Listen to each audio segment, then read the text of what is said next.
তাকাও। কেমন আছে বলো? টেস্টি?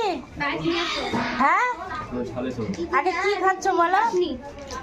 মিষ্টি চাটনি। এইদিকে তাকাই বলো কত খাওয়ানি? কি বলো? বিরিয়ানি। বিরিয়ানি। আর কি? ওটা বলতে হয় চিকেন চাপ। আগে দিয়ে দেখানো তো করে দিও। খাবো না, মাংস গুলো চাটনি নেবে না? না পাপড় দেবো? এটাও নেবে না, দাদু নেবে। পাপড় এখন দিতে দাদু পাপড় না পাঁচশো। টাকা অঙ্কুশ টাকা টেস্টি। পাপড় দাও। খাতি লেবু আয় শঙ্কুশ দাদু চাটনি পাপড় নরম লাগে। আমার এটা দাও। পাপড় নরম লাগে। আমাকে গোটা সালাদ দাও তো।